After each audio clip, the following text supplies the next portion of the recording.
Habang binabagtas nila ang daan papalapit sa mga mahihiwagang gamit, panay naman ang kanilang pagramdam sa bawat isa.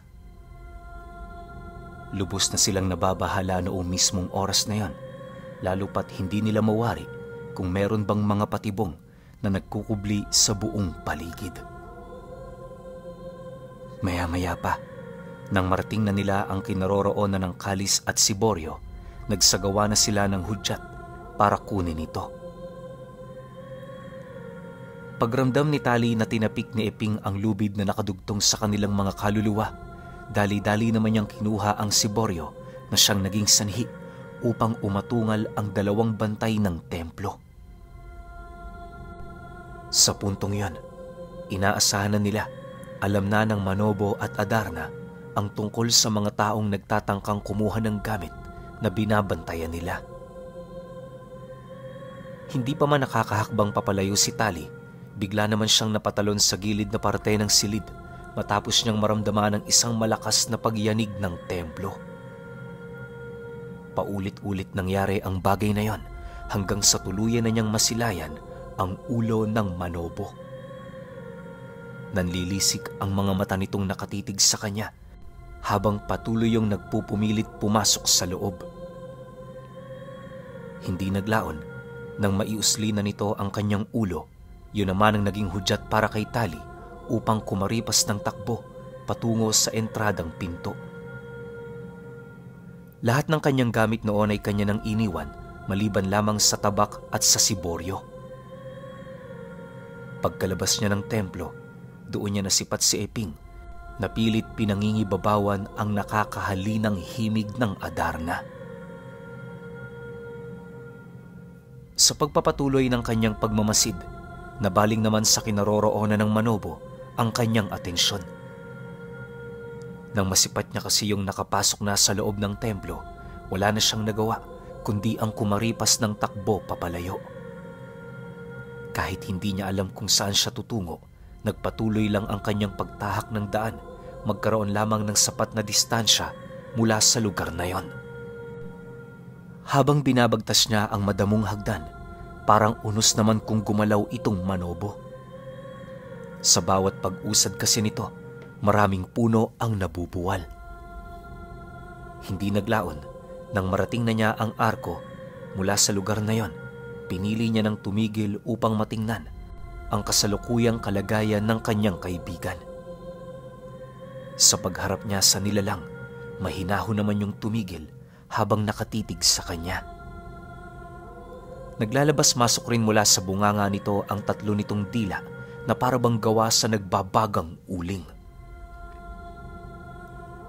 Matapos naman yung masilayan ni Tali, agad naman niyang itinali sa kanyang likod ang Ciborio upang masigurong hindi yun mawawalay sa kanyang katawan. Makalipas pa ang ilang minuto, nag-umpisa na rin siyang magsambit ng usal habang taimtim na nilalapatan ng lason ang kanyang tabak. Sa muling pagsilay niya sa nilalang na yon, dahan-dahan namang umibabaw sa lupa ang tubig na unti-unting nagiging kawangis niya. Pagtayo ng mga ito, yun naman ang naging hudyat niya para sugurin ang Manobo. Lahat ng makakamandag na lasong tangan niya ay inilagay na niya sa kanyang pag-atake, pero hindi pa rin yun sapat upang mapahina ang nilalang na yon. Ilang beses niya ring sinubukang basagin ang kaliskis nito, subalit sa kasamaang palad, tanging ang kanyang tabak lamang ang naaapektuhan. Nang masipat naman niyang mapurol na ang kanyang sandata, wala naman siyang nagawa kundi dahan-dahan ang dumistansya sa nilalang na yon. Pagsilay naman ito sa ginawa niya, napangisi lang naman ito at hindi naglaon, bigla niya yung nasilayan na dahan-dahang nagpapalit anyo. Sa isang iglap, bumungad sa kanyang harapan ng isang lalaking nakasuot ng balabal na puti na merong kaliskis na animoy nagsisilbi nitong balat. Dahil sa paglitaw nito, unti-unti na ring nalusaw ang kanyang mga kawangis hanggang sa manuot na sa katawan ng nilalang na yon ang laso nitong tinatangan. Sa pagkakataong yon, inisip na ni Tali na siya na ang nagwagi, Pero pagsilay niya sa masayang pagmumukha ng nilalang, doon niya tuluyang napagtanto na wala yung epekto. Marahil ay nagtataka ka, iho, kung bakit hindi ako tinabla ng lason mo. Paano mo ako mapaparusahan yan? Gayong katulad mo rin akong mandirigma ng Panginoon. Mabuti na lang at wala kang bahid ng kasamaan. Dahil kung meron, hindi mo masisilayan ang anyo kong ito. Sabihin mo, ano ang pakay niyo sa Kalis at Siboryo? Wika ng Manobo sa kanya. Nang marinig naman ni Tali ang sinabi nito, hindi na siya nag-alangang ilahad dito ang sakit na kasalukuyang kumakain sa katawan ng kanyang kapatid.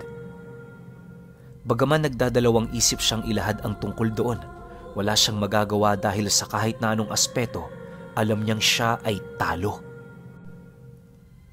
Pagkarinig naman ng Manobo sa kanyang inihayag, agad naman yung nagpakawala ng isang atungal na parabang pamamaraan nila yon ng pagpapalitan ng senyas ng Adarna.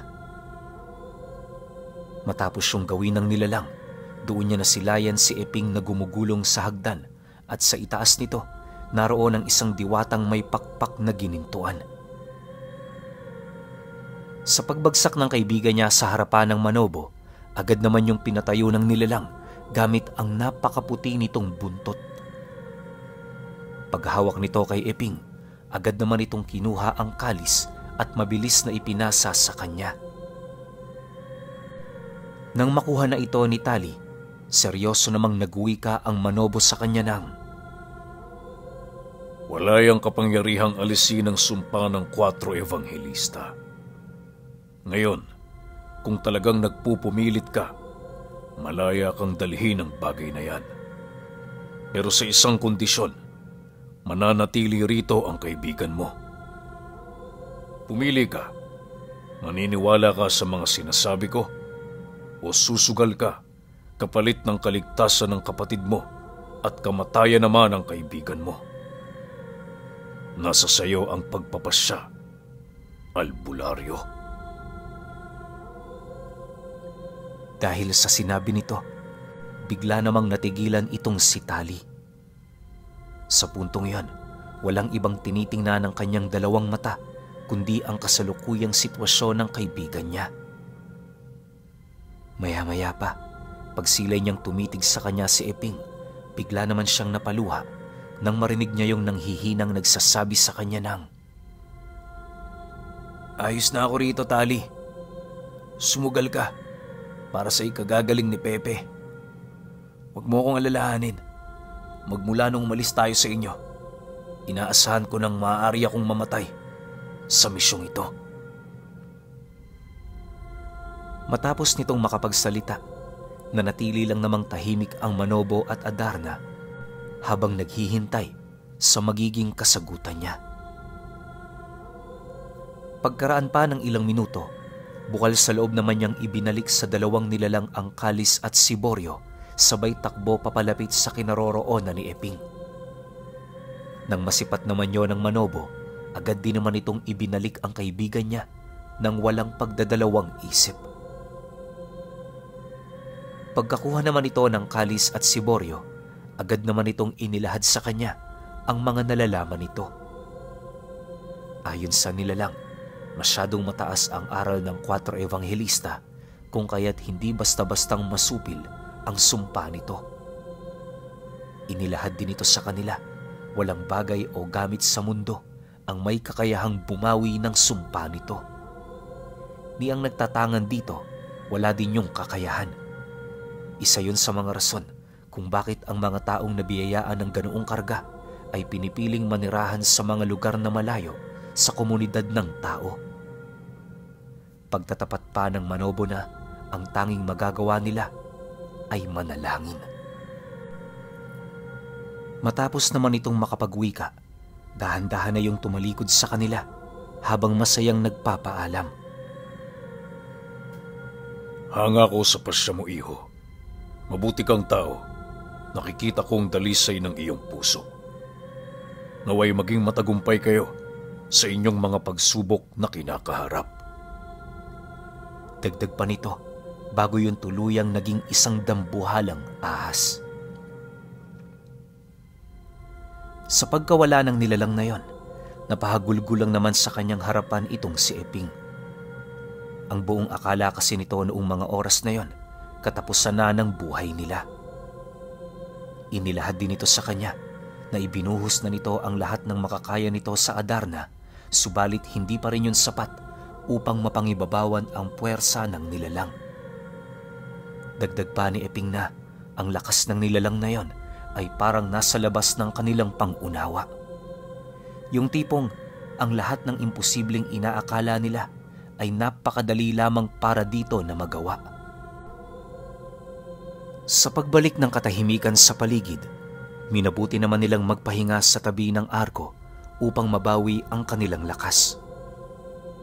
Nilapatan din ng paunang lunas ni Tali ang kanyang kaibigan dahil sa iilan nitong sugat na nilikha, makaiwas lamang sa nakamamatay na himig ng Adarna. Sa paglalim pa ng gabi, hindi na nila namalayan, nakatulog na pala sila. Paggising nila kinaumagahan, laking gulat na lamang nila nang madatnan nila ang kanilang mga sarili sa paanan ng bundok. Sinubukan din nilang hanapin ang lokasyon ng templo, pero kahit anong gawin nilang pagmamasid sa paligid, tila bang napaka-imposible na nito. Maaaring kaya hindi nila yon nakikita pa ay dahil tuluyan na yung itinago ng Manobo sa lahat ng mga tao na maaaring mapadpad sa lugar. Matapos nilang mapagtanto na wala na sila roong pakay, minabuti na nilang bumalik sa lagusang ginawa ng kanyang panganay na kapatid. Nang marating na nila ang lugar, agad naman silang pumasok sa lagusan, bitbit ang matinding kabiguan ng kanilang misyon. Wala namang masisi sila Tali sa kaganapang yon, lalo pat naniniwala sila, nagsasabi ng totoo ang dalawang bantay ng Kalis at Siborio. Maya-maya pa, nang makatawid na sila sa kabilang ibayo ng lagusan, doon tumambad sa kanila si Pepe na matyagang naghihintay sa kanilang pagbalik. Nang malaman naman ng kanilang panganay na makakabalik na sila, nagmamadali naman yung tumungo sa sala kung saan sila nagpapahinga. Pagsilay naman ni Tali sa kinaroroonan nito, agad naman niyang inilahad dito ang mga bagay na sinabi sa kanya ng Manobo. Dahil sa mga katagang yon, mismong si Ermitanyang Dagay na ang nagkumpirma na yun nga ay nagsasabi ng totoo. Ayon sa kanilang kapatid, na ang mga ganoong matataas na uri ng diwata ay walang kakayahan na magsinungaling. Isa kasi yung matinding kasalanan na maaaring maapektuhan ng kanilang pagiging immortal. Dagdag pa ni Ermitanyang Dagay na kung totoo ngang wala na silang magagawa para mabawi ang sumpa, kinakailangan na naman nilang tanggapin kung ano ang mga mangyayari. Nang marinig naman ni Pepe ang kanilang pag-uusap, masaya naman yung nag-uwika sa kanilang isipan ng, "Wala yung problema, kuya. Ate, basta ginawa niyo ang lahat, masaya na ako ron." Dahil sa sinabi nito, hindi naman nila maiwasang makaramdam ng matinding kalungkutan. Kahit papaano kasi, alam nila sa kanilang mga sarili na hangad din namang mabuhay ng kanilang kapatid kahit papaano. Sa paglipas pa ng mga araw ng kanilang pananaliksik, nanatili pa rin silang bigong makahanap ng mga kasagutan. Si Ermitanyang Dagay noon, kung ano-ano na ang ginagawa, mabasag lamang ang sumpa. Sa pagsapit ng araw ng libing ni Ikong, pinabaunan nila yon ng lahat ng kinakailangan nitong orasyon upang masigurong hindi mabibiktima ng berbalang o balbal ang bangkay nito. Iniiwasan din nilang magdalamhati sa harapan ng bangkay ng kanilang bunso, alinsunod sa nais mangyari ng kanilang panganay. Ayon kasi kay Ermitanyang Dagay, magdadalamhati lamang sila kung magagawa na nilang maisakatuparan ang nais nilang mangyari. Pagtatapat pa nito na, iiyak lamang siya sa mga sandaling nasa harapan na niya ang bangkay ni Elio. Dahil sa sinabi nito, matatag naman nilang inihatid sa huling hantungan ang bangkay ng kanilang kapatid. Bago nila yon tuluyang ibaon sa lupa, tiningnan muna nila yon sa kahuli-hulihang pagkakataon. Ikong, pasensya ka na kung hindi ka namin natulungan. Napakalungkot ng nararamdaman ni Kuya ngayon. Hindi ko alam kung mabubuhay pa ba ako dala-dala ang pasaning ito. Alam mo naman, Ikong, kung gaano ka namin kamahal, di ba? Sana hindi mo kami makalimutan. Tulungan mo rin kaming gamutin si Kuya Pepe mo. Hirap na rin kasi siya eh. Wika ni Tali sa isipan niya. Maluha-luha naman noon ang kanyang mga mata. Pinipilit niya pa ring wag umiyak pagsasakatuparan sa nais mangyari ng kanilang kapatid. Sa pagsapit ng nakatakdang oras, umaga pa lang, abalang-abala na sila sa paghahanda. Si Pepe noon, halos panghinaan na ng husto, kakahatid sa kanilang panganay patungo sa bahay nito. Kumukuha kasi sila roon ng mga kagamitan na maaari nilang mapakinabangan sa oras ng digmaan. Kinagabihan noong mismong araw na yon, kasalukuyan ng umuusad ang kanilang pangkat patungo sa pugad ni Elio. Dala-dala rin nila noon ang nanghihinang anak nito, pagpapakita ng kanilang galit. Sa pagdating nila sa lugar, malayo pa man, sinisigawan na yon ng kanilang kapatid. Pagsilay naman ito sa mga aswang na nagbabantay sa paligid, buong lakas naman yung sumugod, bitbit ang isang mahiwagang gamit na may hahalin tulad mo ang wangis sa isang garab. May hawak din yung latigo sa kanyang kaliwang kamay, kung saan doon nakapulupot ang panyo ng 4 ebanghelista. Sa pagbitaw ni Ermetanyang dagay ng latigo, agad naman yung pumulupot sa isang gabunan na siyang naging sanhi upang mabilis siyang matupok ng apoy. Sa isang iglap, bigla naman yung bumagsak sa lupa na isa ng natutupok na kalansay. Matapos yung gawin ng kanilang kapatid, kampante naman yung pumasok sa pugad ng kanilang kalaban sa kabila ng dami ng nilalang na naroon. Dahil sa ginawa nito, agad namang lumabas si Elio sa kinaroroonan nitong kubo na siyang naging sanhi kung bakit mas lalo pang umapoy sa galit ang Ermetanya. Maya-maya pa, nang gigigil naman yung nagwika kay Elio ng, "Tunay nga talagang isa kang demonyo. Sa kabila ng pagkakakulong mo rito, nagagawa mo pang magpakakampante. Humanda ka. Maya-maya lang pagsisisihan mo yung pagpapakita mo sa akin ng karumal-dumal mong pagmumuka." Kasabay ng pagwika nito ay ang malakas naman itong pagtawag kay Tali. Pagkarinig naman niya sa sinabi ng kanyang kapatid, nagmamadali naman siyang lumapit dito upang ibigay ang sakong kasalukuyang kinalalagyan ng kapatid ni Elio. Paglapit niya sa kinaroroonan nito, agad naman niyang inalis ang sakong yon upang maipakita ang pagkakakilanlan ng nilalang na nahuli nila. Nang masipat naman ni Elio ang anak niya, laking gulat na lamang nila Tali nang bigla yung tumawa. Maya-maya pa, seryoso naman yung nagwika sa kanila ng, "Sa tingin niyo ba, mapapasunod niyo ako dahil hawak ninyo ang anak ko? Nagkakamali kayo, mga albularyo. Hindi ako katulad ninyo na masyadong maemosyon. Matagal na panahon na akong walang ganyan sa puso. Bahala kayo kung ano ang gawin ninyo sa batang yan. Nasisiguro ko naman na hinding-hindi ako masasaktan. Iisa lang ang kahinaan ko, at yun ay walang iba, kundi ang sarili ko. At sa tingin niyo ba, nahuli niyo yan ng hindi nagtatagumpay sa utos kong ibinigay sa kanya? Mag-isip-isip na muna kayo."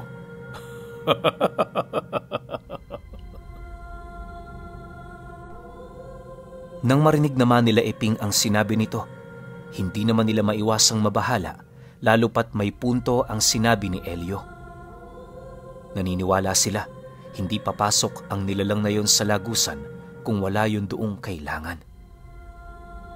Dagdag pa ni Eping na maaaring humingi yun ng tulong sa mga nilalang na nasa Samar upang makipag-isa sa kinakaharap nilang digmaan.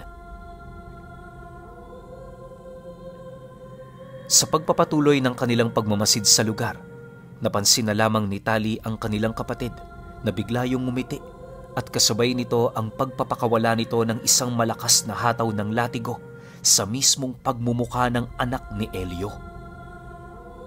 Halos paulit-ulit niya yung ginawa hanggang sa dumating ang puntong tuluyan na yung namatay. Dahil sa ginawa ni Ermetanyang dagay, hindi naman maipagkakaila ni Elio ang galit na nararamdaman nito. Ayon sa Ermetanya, nagkakamali yon ang iniisip. Hindi nila dinala sa lugar ang nilalang upang gamitin yung kahinaan niya. Bagkus ay kaya nila yung dinala para maipakita kay Elio kung papaano nila yon kitila ng buhay. Matapos naman yung gawin ng Ermetanya, agad naman itong binaba ang hawak nitong armas, hudyat ng nalalapit nitong paglusob. Nang mapansin naman yon nila Tali, pasimple naman silang naghanda upang masigurong makakasabay sila sa gagawing pag-atake ng kanilang kapatid. Sa isang iglap, bigla naman yung kumaripas ng takbo na ang tanging dalang armas lamang ay ang panyo ng 4 Evangelista.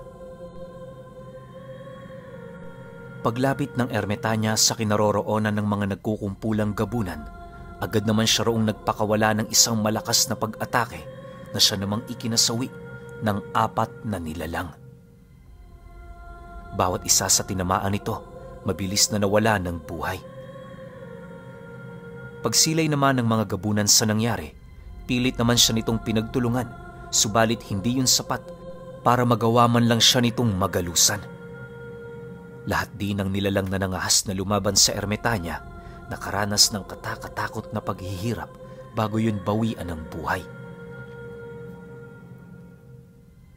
Pagkaraan pa ng ilang oras, bilang na lamang sa mga kamay ang natitirang tauhan ni Elio. Si Elio naman noon, nanatili lang nakatayo, naghihintay ng pagkakataon para atakihin siya ni Dagay. Ang gahom naman itong nakuha kay Ikong, patuloy na nakikipaglaban sa grupo nila Tali. Hindi naman yun gaanong naaapektuhan ang kapangyarihan ng 4 Evangelista sa kadahilanang nakahanap ng paraan si Elio para manatili yung may wangis sa harapan ng presensya nito. Makalipas pa ang ilang minutong pakikipaglaban nila sa nilalang, pansin na pansin naman nila ang animoy hindi masukat na pisikal nitong lakas. Ayon nga kay Tali na, kung nagkataong tinamaan sila ng atake nito, paniguradong mawawasak ang kanilang katawan, maging ang tanga nilang espiritual na baluti.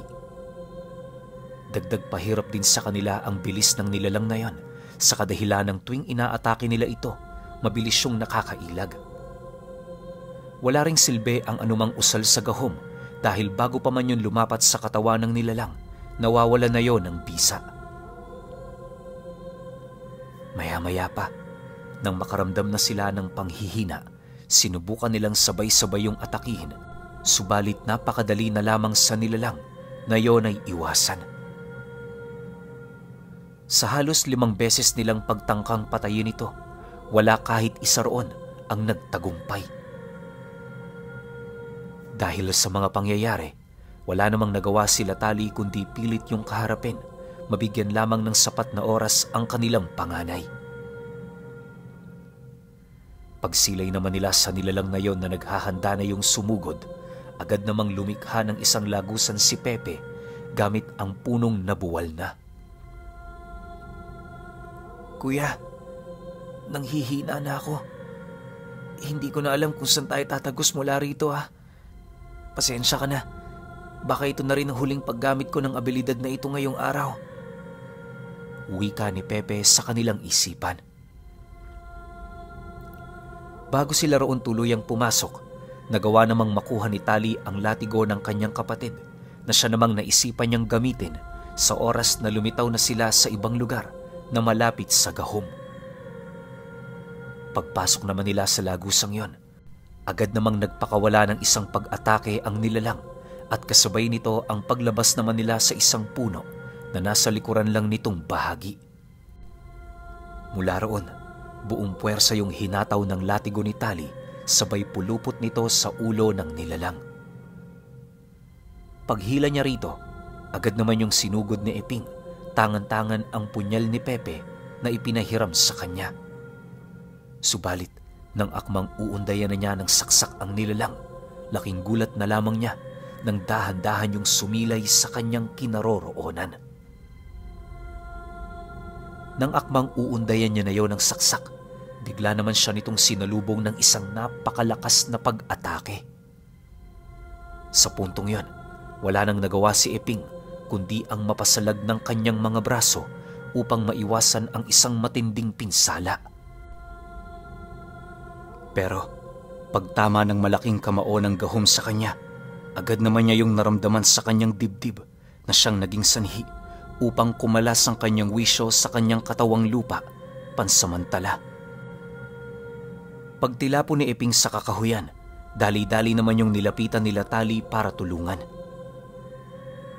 Makalipas lamang ang ilang minuto, nang magkamalay na ito, doon pa lamang nasilayan nila Tali ang bali nitong buto sa kaliwang braso.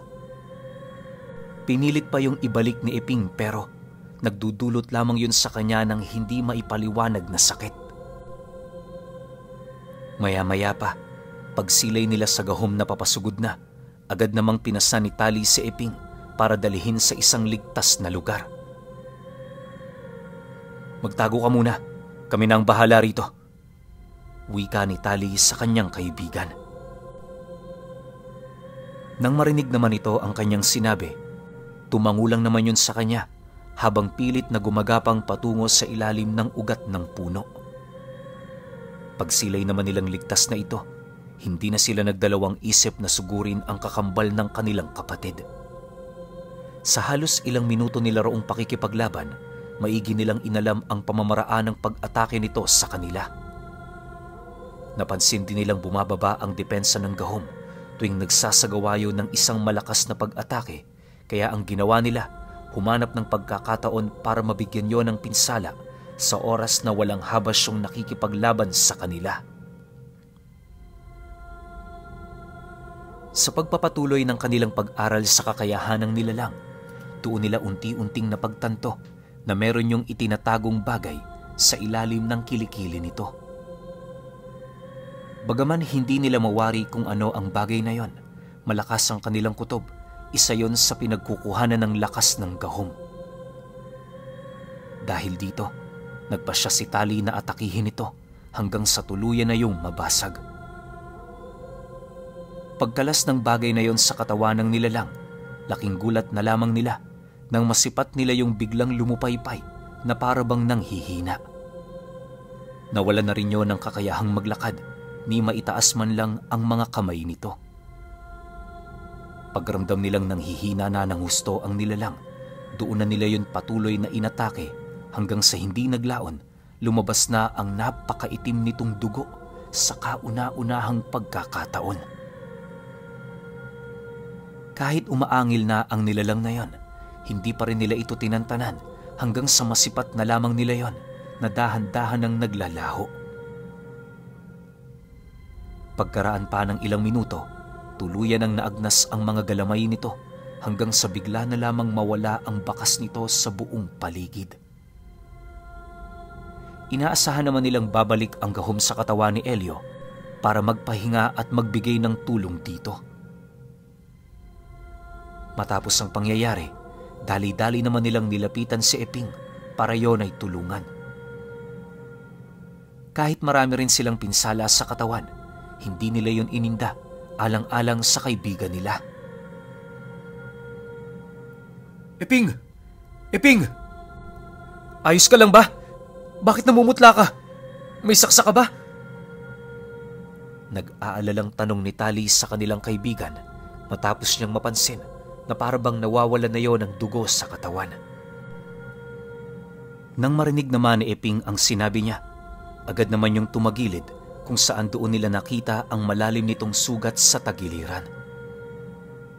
May mga namumuo na rin doong dugo, indikasyon na hindi maayos ang lagay nito. Dahil sa pangyayari, agad namang hinubad ni Tali ang kanyang damit upang ilapat yon sa sugat ng kaibigan niya. Humingi rin siya ng karagdagang benda kay Pepe nang sa gayoy maisara na muna yon pansamantala. Pagsilay nilang tumigil na ang pagdaloy ng dugo nito, agad naman nila yung pinaupo sa tabi ng puno para magpahinga. Habang pinagmamasdan nila si Elio at ermitanyang dagay na naglalaban, kitang-kita nila kung papaano yun paglaruan ng kanilang kapatid. Lahat ng pag-atake ng antingero ay nagagawa nitong masalag sa pamamagitan lamang ng kanyang kamay. Ilang ulit rin yung sinubukang patayin ni Elio pero nanatiling bigo ito. Alam mo Elio, kahit anong gawin mo wala kang pag-asang manalo.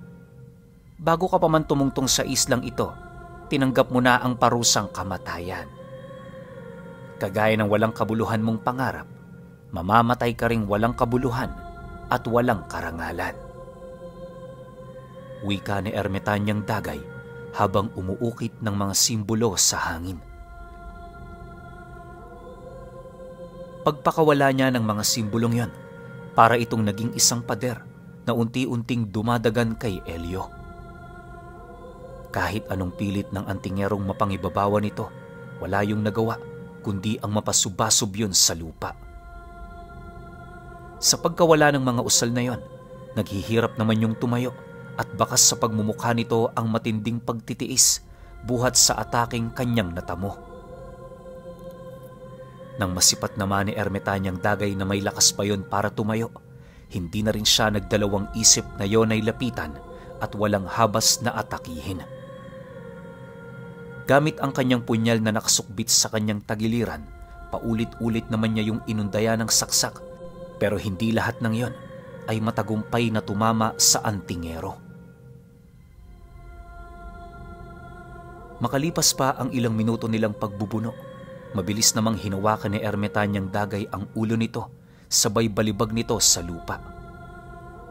Paulit-ulit niya yung ginawa hanggang sa mabalot na ang lupa ng dugo nito. Bagaman wala nang malay itong si Elio, hindi pa rin yon tinantana ng kanilang kapatid, pagpapakita ng galit nito. Maya-maya pa, nang masipat na nitong lasug-lasug na ang ulo ng antingero, nagdesisyon na yung itigil ang pag-atake nito. Sa pagbalik ng katahimikan sa buong paligid, mahinahong umupo si ermitanyang dagay sa bangkay ni Elio habang patuloy na nagmamasid. Sa isang iglap, nasipat na lamang nila ang pagluha ng kanilang panganay dahil sa nararamdaman nitong bigat ng loob buhat sa pagkamatay ng kanilang bunso. Nang masipat naman nila ito, agad naman nila yung nilapitan para damayan. Tama na ate, natuldukan niyo na ang kanilang kasamaan. Hindi ba mas magandang magsaya tayo ngayon? Alam ko, masaya si Ikong sa kung ano man ang naging kahinatnan ng ating mga sakripisyo. Sa uli, hindi na sayang ang buhay niya. Mahinahong wika ni Talis sa kapatid niya. Dahil sa kanyang sinabi, tahimik lang naman itong pinahiran ang kanyang luha habang patuloy pa ring nakatingin sa kawalan. Pagkaagnas naman ng bangkay ni Elio, minabuti na nilang umalis sa lugar. Pansin na pansin kasi nila noon ang mga berbalang at balbal na kanina pang naghihintay. Pagkalayo nila sa lugar, doon nila tuluyang nasilayan ang mabilis na pagsidagsaan ng mga ito. Para yung mga itim na langgam na animoy mabilis na sinasakop ang pugad ng kanilang kalaban. Nang makabalik na sila sa tahanan ni Tali, kanya-kanya naman silang nagpahinga para sa ikakapanatag ng mga kalooban nila. Iniwasan na rin muna nilang makipag-usap nang sa gayoy magawa nilang maalala ang dating buhay ng yumao nilang kapatid. Ayon kay Tali noon, sa kabuuan ng buhay niya, yon ang parte na pinakamalungkot sa lahat. Kung nagkataon ngang wala siyang Diyos na kinikilala, maaaring yun na rin ang naging dahilan para tapusin niya ang sarili niyang buhay. Sa paglipas ng mga araw, minabuti na ni Ermitaño ang dagay na umuwi sa kanyang lugar. Isinama nito si Pepe nang sa gayoy makahanap yon ng lunas sa sumpa nitong dinadala. Si Iping naman noon, piniling manatili sa bahay niya habang yon ay nagpapagaling ng mga tinamo nitong sugat.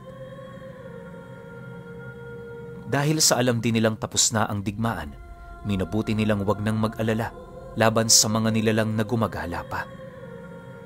Malakas kasi ang kutob nila noon, pagtutulungan yon ng mga engkanto kapag nagkaroon yon ng pagkakataon. Isang linggo ang dumaan matapos ang nasabing digmaan. Meron silang napanaginipan ukol sa pagpapakita ng Manobo at Adarna sa kanila. Sa kanilang panaginip, nasipat nila yung inaabutan sila ng magkaibang mutya. Habang hawak-hawak nila ang kaliskis ng Manobo at balahibo ng Adarna, inilahad sa kanila ng bantay ng templo na magmula sa gabing yon, hindi na sila basta-bastang magagapi ng kung sino-sino. Dagdag pa ng Manobo na, kaya nila ginawaran ng mutya ang dalawa dahil sa pagpapakita nito ng katapatan sa kanilang mga salita. Ayon pa sa nilalang na yun na, bihira silang maggawad ng ganoong uri ng kakayahan, kung kaya't dapat lamang napangalagaan yon ng mabuti nila Tali at Eping. Sa pagsapit ng umaga noong mismong araw na yon, hindi nga sila nagkamali. Pagmulat nila, doon nila nasilayan ang kaliskis ng Manobo at balahibo ng Adarna sa gitna ng higaan nila. Dahil dito, agad naman nila yung inilagay sa kanilang mga bulsa nang sa gayoy magawa nilang mapakiramdaman ng mga lakas nito. 2 araw pa ang lumipas, unti-unti na nilang napapansin ang mga pagbabago. Isang hapon, habang nag-aayos ng halamanan itong si Tali, nasipat naman niya si Eping na nagpupumilit lumakad. Paglapit nito sa kanya, masaya naman siya nitong tinanong ukol sa ginagawa niya. Dagdag pa nito na natutuwa yun na makita siya sa ganoong kalagayan. Alam mo, Tali, hangang-hanga ako sa'yo. Kahit marami ka ng pinagdaanan, hindi ka pa rin pinanghihinaan ng loob. Ayos yan. Laban lang palagi hanggat may buhay. Gawin mo kung ano magpapasaya sa'yo at makakapagpalimot. Wika ni Eping sa kanya paglapit nito. Nang marinig naman ni Tali ang sinabi ng kaibigan niya, dahan-dahan naman niyang binitawan ang hawak niyang pala habang sumasagot dito ng, "Yan lang din naman kasi ang magagawa ko. Kahit magsisipa ako ng ilang taon, hindi ko na maibabalik ang buhay ni Ikong." Sa pagpapatuloy ng kanilang pag-uusap, inilahad ni Eping sa kanya ang hangarin nitong manatili sa kanyang tabi. Ayon kasi sa antingero, wala na yung ibang mapupuntahan. Siya na lang din ang nag-iisa nitong tinuturing na kapamilya, kaya mas mainam na magsama sila. Dagdag pa ni Eping na wala naman siyang pamilya, kung kaya't wala siyang dapat na ipag-alala. Matapos namang marinig ni Tali ang sinabi nito, tumangulang naman yun kay Eping habang sumasagot dito ng, "Ikaw ang bahala, Eping. Wala naman yung problema. Tsaka mas mainam ngang nandito ka para naman may kausap ako araw-araw." Kasabay ng pagsagot ni Tali sa kanyang kaibigan ay ang paglalahad naman niya rito ukol sa mga kakaiba niyang nararamdaman. Ayon sa kanya, kahit patay na si Elio, hindi niya maalis-alis sa kanyang isipan ang naging huli nitong babala. Naniniwala siya na kung totoo mang humingi ng tulong ang anak nito bago yun tuluyang paslangin ng kapatid niya, paniguradong may posibilidad na malagay sila sa alanganing sitwasyon. Hindi kasi may pagkakaila ni Tali noon, masyado na silang kampante na halos umaabot na sa puntong hindi na sila nakakapagtaas ng bakod at puder sa kanilang katawan. Dagdag pa niya na kung nakapasok na ang mga nilalang sa isla, paniguradong naghahanap lang yon ng pagkakataon para atakihin sila. Maaaring nakagawa na rin yon ng pugad na siya namang tinitirhan nito pansamantala. Dahil sa kanyang sinabi, hindi naman maiwasang mapaisip ni Eping sa kadahilanang aminado itong totoo ang mga bagay na yon. Para makumpirma nila kung meron bang dumaan sa lagusan, nagdesisyon silang yon ay puntahan. Kinahapunan noong mismong araw, dahan-dahan na silang umuusad patungo sa lagusan. Hindi naman sila noon gaanong nagmamadali, lalo pat malapit lang naman ang lugar mula sa kanilang pinagtitirahan. Makalipas pa ang ilang minutong paglalakad, narating na nga nila ang dalampasigan kung saan meron sila roong nadatnan na 3 lalaking nag-iinuman sa gilid nito. Sa estado ng mga panauhing yon, nasisiguro ni Tali, hindi yon mga pangkaraniwang tao. Bagaman kakaiba na ang kanilang nararamdaman sa 3, pinili pa rin nila doong lumapit para kausapin ang mga ito. Pagsilay naman sa kanila ng mga panauhing yon, dahan-dahan naman itong napatigil sa kanilang ginagawa na para bang naghihintay ng pagkakataon sa kung ano ang kanilang sasabihin. Maya-maya pa, pagharap nila sa mga ito, agad namang tumayo ang isa sa mga yon habang seryosong nagtatanong sa kanila ng, "Sino kayo? Kayo na ba ang inutusan ni Elyong susundo sa amin?" Nang marinig naman ni Tali ang sinabi nito, halos hindi naman niya maiwasang matulala buhat sa labis na pagkagulat. Bagaman marami na siyang iniisip noong mga oras na yon, pinilit niya pa rin kumalma alang-alang sa kaligtasan nilang dalawa. Sa isip-isip niya kasi, hindi pa alam ng 3 ang tungkol sa nangyari kay Elio kung kaya't malaki pa ang posibilidad na maunahan nila ito. Upang hindi na rin siya nito mapaghinalaan, ginawa niya ang lahat para gumalaw ng naaayon. Habang naglalakad siya papalapit sa mga nilalang na yon, pilit naman siyang sumagot doon ng, "Oo, tama ka. Kami nga ang hinihintay ninyo.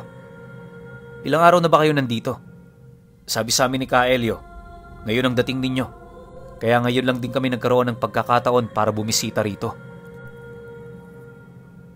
Nang marinig naman yon ng matanda, bakas sa pagmumukha nito ang matinding galit at pagdududa.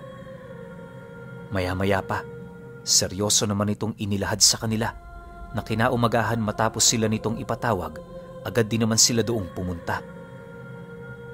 Mariin din itong pinabulaanan sa kanila, walang gaanong kasunduang ibinahagi ang anak ni Elio. Inilahad din ito na nangako ang anak nito sa kanila na yon ang maghihintay sa bukana ng lagusan. Dahil sa inilahad ng nilalang, bahagya namang napatigil sa paghakbang itong si Tali. Napansin niya kasi noon, pasimple na itong bumubunot ng armas, hudyat na hindi yun nagtitiwala sa kanya. Maya-maya pa, napangisi lang naman siya habang sumasagot sa matanda ng, "Tama ka. Dapat ang anak ni Elio nga maghihintay sa inyo rito. Pero paano naman niya yun magagawa? Gayong ilang araw na siyang nakabaon sa lupa. Nalipol na namin ang lahat ng kasama niyo sa lugar na ito. Sa kasamaang palad, kayo na lamang ang natitira."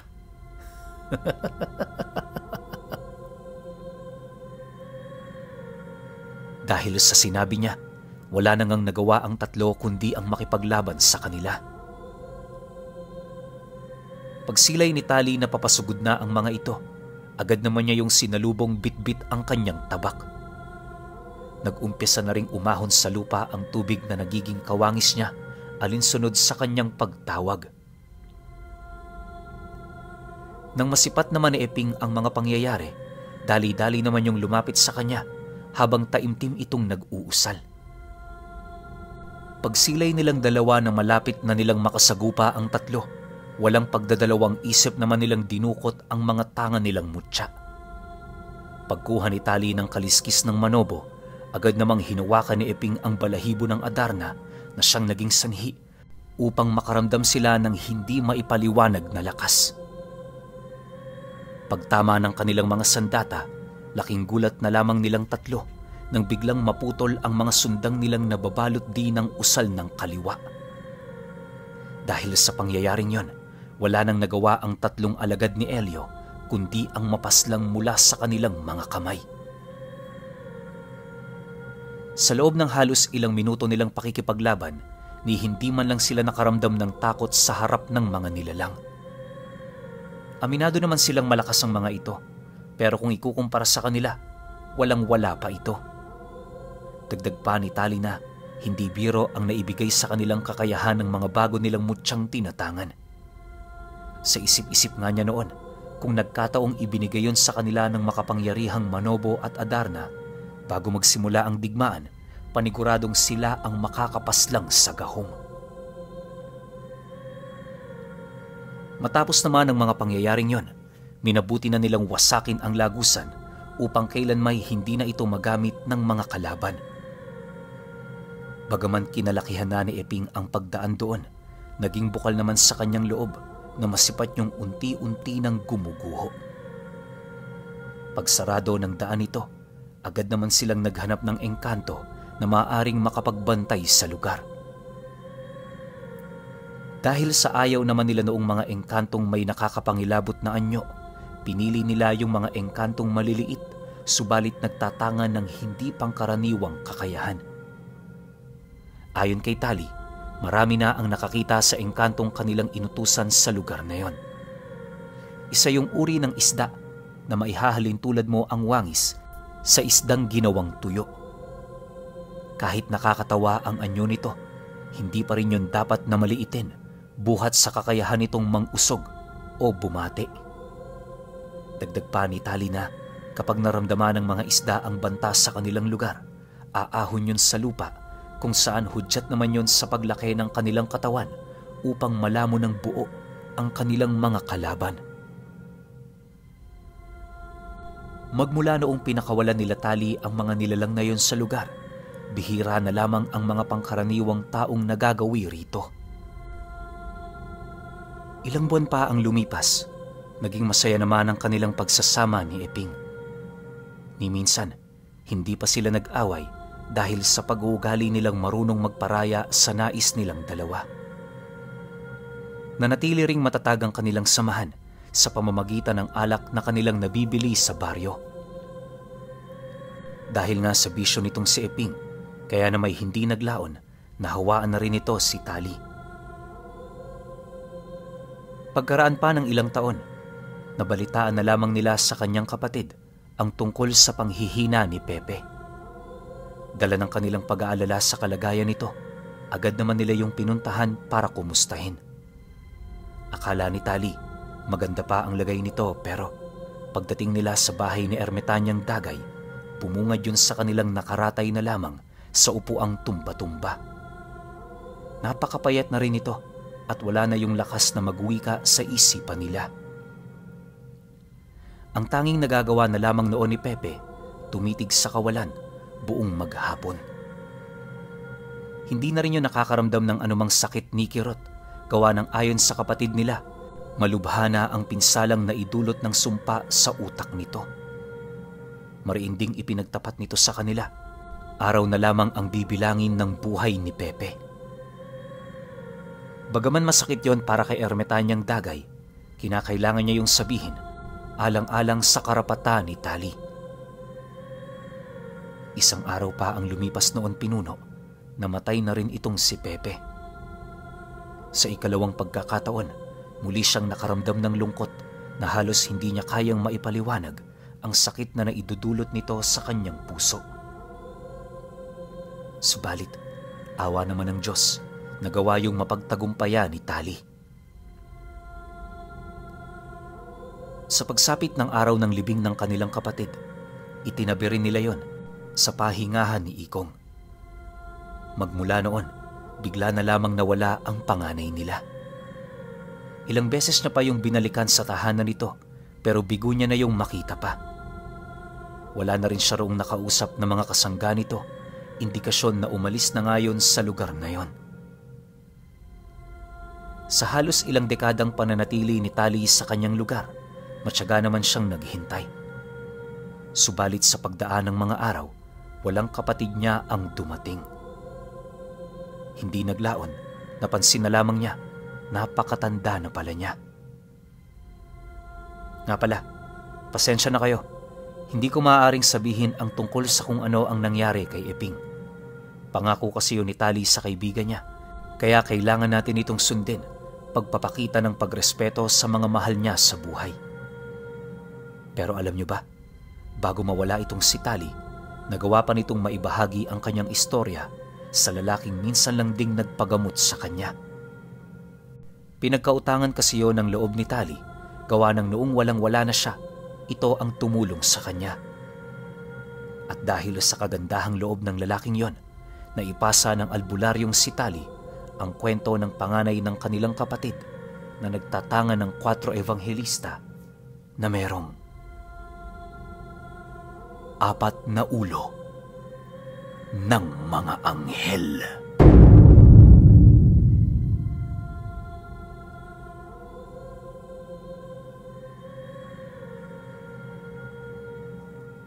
Okay, opinyon ko sa buong serye.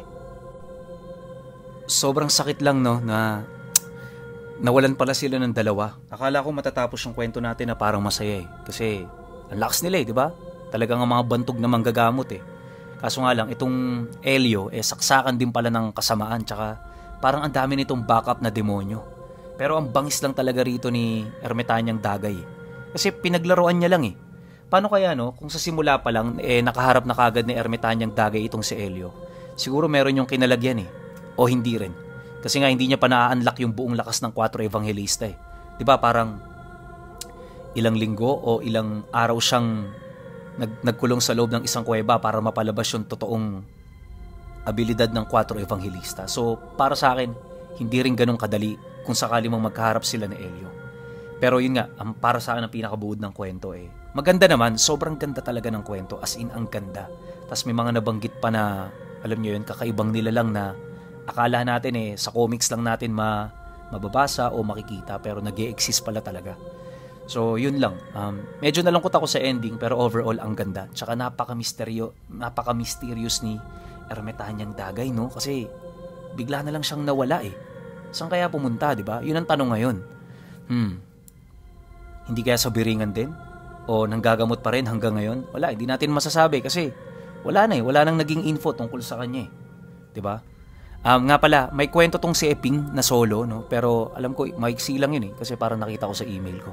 Pahintay na lang ako kung sakali mang ilapag ko yun. Pero kayo pa rin. Kung maaari lang sana, no? Type natin dyan sa comment section na maraming salamat, Tali. Kasi ang ganda ng kwento mo talaga. Yun lang, kahit type nyo lang, maraming salamat, Tali. Alam ko matutuwa sila o kung sino man yung nag-send nito na pag nabasa o narinig nila yung kwento, iba yung impact sa puso nila. Kaya kayo, kung may opinion kayo sa kwentong ito, comment nyo lang sa baba. Yun lang. Hanggang sa susunod na kwento. Salamat.